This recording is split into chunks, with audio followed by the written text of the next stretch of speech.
Assalamualaikum warahmatullahi wabarakatuh.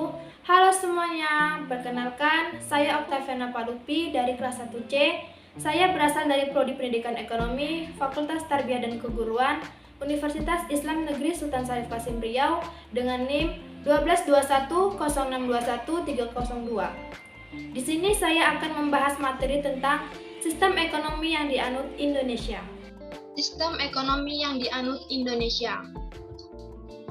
Adapun latar belakang dari pembahasan ini yaitu sistem ekonomi Indonesia adalah sistem ekonomi Pancasila, yaitu sistem ekonomi yang mengacu pada sila-sila dalam Pancasila yang terwujud dalam 5 landasan ekonomi, yaitu ekonomi moralistik, ekonomi kemanusiaan, nasionalisme, demokrasi ekonomi, dan diarahkan untuk mencapai keahlian bagi seluruh rakyat Indonesia.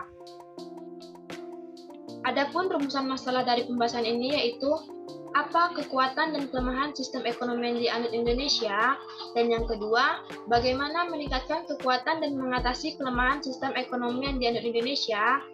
Nah, tujuan dari pembahasan ini yaitu untuk mengetahui kekuatan dan kelemahan sistem ekonomi yang dianut Indonesia, dan yang kedua, untuk mengetahui cara meningkatkan kekuatan dan mengatasi kelemahan sistem ekonomi yang dianut Indonesia.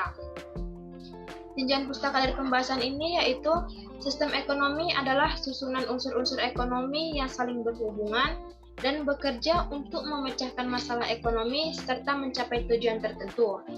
Dalam suatu negara, adanya sistem ekonomi sangat penting karena berfungsi sebagai pendorong sistem produksi. Konstitusi Ekonomi Indonesia adalah sistem ekonomi Pancasila dengan arah kebijakan ekonomi yang mengutamakan kemakmuran masyarakat daripada kemakmuran individu. Sistem ekonomi. Sistem ekonomi adalah sekumpulan komponen atau unsur yang terdiri dari unit dan agen ekonomi serta lembaga yang saling berhubungan, menopang, dan mempengaruhi. Yang selanjutnya, sistem ekonomi yang dianut Indonesia. Nah, apa sih sistem ekonomi yang dianut Indonesia? Sistem perekonomian diterapkan oleh negeri Indonesia itu merupakan sistem perekonomian Pancasila. Ini maksudnya sistem perekonomian yang dijalankan di Indonesia wajib berpedoman pada Pancasila. Sehingga, secara normatif, Pancasila serta Undang-Undang Dasar 1945 merupakan landasan ideal sistem perekonomian di Indonesia. Selanjutnya yaitu kekuatan dan kelemahan sistem ekonomi Pancasila.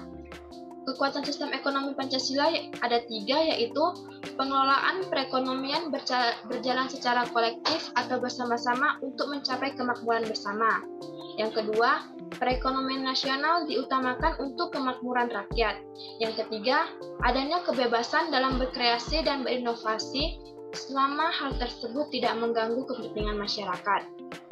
Kelemahan sistem ekonomi Pancasila itu juga ada 3. Yang pertama, proses pengambilan keputusan ekonomi berlangsung lambat karena harus diselarasakan dengan kepentingan bersama. Yang kedua, perekonomian cenderung berjalan kurang efisien karena sistem ekonomi ini mengutamakan proses demokrasi yang membutuhkan waktu. Yang ketiga yaitu adanya dominasi negara dalam pengelolaan perekonomian berpotensi meredam dan menumbuh daya kreasi dan inovasi masyarakat.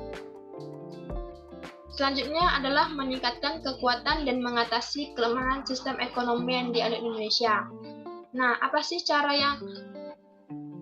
meningkatkan kekuatan dan mengatasi kelemahan sistem ekonomi yang dianut Indonesia itu? Nah, untuk meningkatkan sistem ekonomi Indonesia itu diperlukannya usaha yang konsisten dengan menerapkan segala aturan yang berlaku tanpa menyalahgunakan untuk kepentingan pribadi seperti pada politik, negara, dan lainnya. Untuk mengatasi kelemahan sistem ekonomi Indonesia, perlu diperhatikan lagi dalam masalah kegiatan ekonomi, seperti pemerintah perlu meningkatkan suatu penegasan dan membuat perubahan berdasarkan pertimbangan yang bijak untuk meringankan beban pada pemerintah agar teratasinya segala permasalahan dalam sistem ekonomi. Adapun kesimpulan dari pembahasan tadi yaitu sistem ekonomi adalah kumpulan komponen yang terdiri dari agen yang saling berhubungan. Indonesia itu menganut sistem ekonomi Pancasila yang berpedoman pada Pancasila dan Undang-Undang Dasar. Cara mengatasi sistem ekonomi ini diperlukan usaha yang konsisten, dan cara untuk mengatasi sistem ekonomi ini pemerintah perlu memperhatikan dalam masalah ekonomi. Baiklah, video yang dapat saya sampaikan. Lebih dan kurangnya saya meminta maaf. Wabillahi taufiq wal hidayah. Wassalamualaikum warahmatullahi wabarakatuh.